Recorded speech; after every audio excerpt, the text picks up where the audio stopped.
Hi, I'm Pam Fox at pamfox.org, and today is another Q&A from the Hiatal Hernia Support Group on Facebook. So I've got a question from Robin Brown Tim, and she asks, is there a file or a list of food and meals that are helpful to not get flares?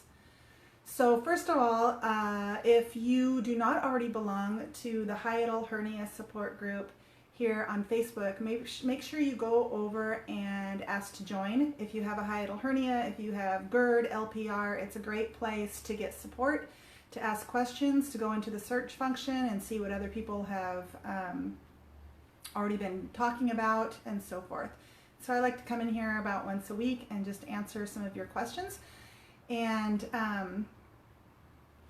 also, if you would share out this video. I reversed my own hiatal hernia. I've helped others reverse their hiatal hernia.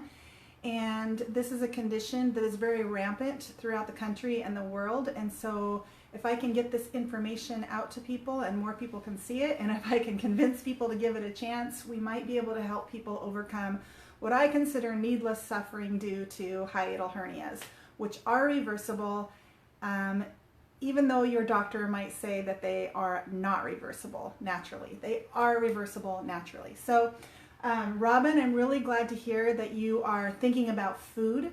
Hang on just a second.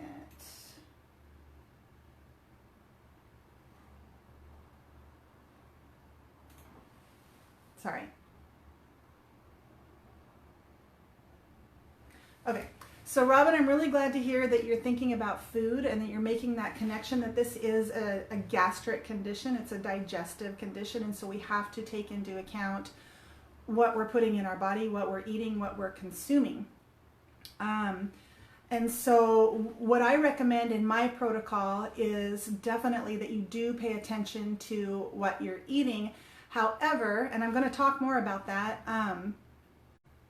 it's not all about food. If you have a hiatal hernia, there most likely will be more that you need to do if you want to reverse your hiatal hernia naturally than just change your diet. And that is simply because if you change your diet and you can heal your gut and you can,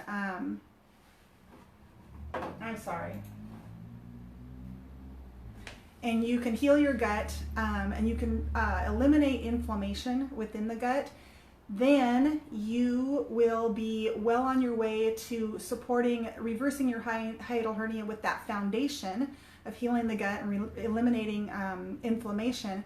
But if your stomach is herniated, so if this is my stomach and it's either pressed and adhered to the diaphragm, or in the case of hiatal hernia through the diaphragm, that obstruction in the diaphragm can become stationary, if you will. With the sliding hiatal hernia, it will move through the hiatus, but even if you change your diet and reduce inflammation, it may still be stuck there. And so for some people, simply changing their diet, reducing inflammation, maybe losing a little bit of weight, will allow that stomach to settle down because of the reduction in inflammation, because of the weight loss. You know, some combined different things will allow that stomach to move down. But for a lot of people, that's not the case, and that wasn't the case for me.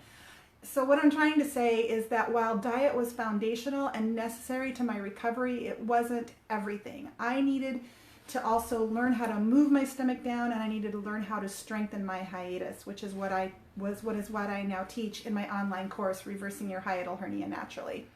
So, but getting back to the food, Robin, so what I recommend is a whole foods plant-based diet. And I always try to be quick to let people know not to be scared about this concept of a whole food plant-based diet. A lot of people will look into it and they will say, nope, not gonna do it. That is crazy diet. That is extreme diet. That is a diet that nobody could stay on for more than 3 seconds. When the fact is that a whole foods plant-based diet is actually what I consider the most natural way to eat for human beings. I consider it our species-specific diet. It's the food that the earth provides. It's the food that comes up out of the ground and drips from the trees. It's fruits, vegetables, whole grains, legumes, nuts, seeds, herbs, spices, These are the foods that the earth provides, and that they're the foods that our body recognizes as food, and it knows what to do with those foods, and those foods can help the body heal injuries, and they can help the body prevent disease. So, and the diet is extremely enjoyable, at least it can be. I have been doing this diet for over 4 years now, and I think it is extremely enjoyable.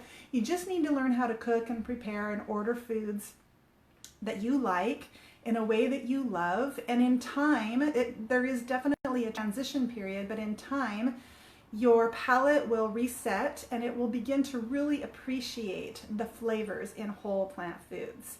But even better than that, your digestive tract will begin to, what you have to really understand, and this is something I know I teach a lot, but to anyone who's watching for the first time, what you have to understand is that internally, you have internal injuries. You have internal injuries within your digestive tract due to the food that you eat. If you're eating a poor diet, so if you're eating a lot of processed foods, if you're eating a lot of meat, dairy, and eggs, you know, if you're drinking coffee and alcohol and soda pop, you know, these what we consider highly acidic foods, they come through the esophagus and into the stomach, which means your esophagus, your lower esophageal sphincter, your stomach is exposed to all of these highly toxic foods.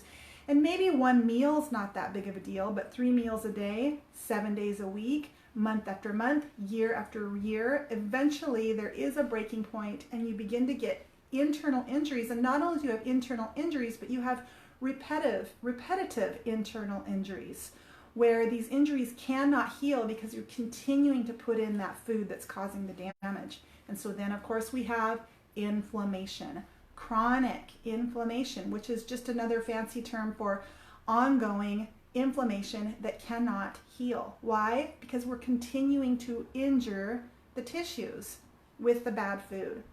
And so you eliminate those foods that are causing the injury, and instead you eat whole plant foods, healing foods, and then the swelling and the inflammation can begin to come down and the healing can take place.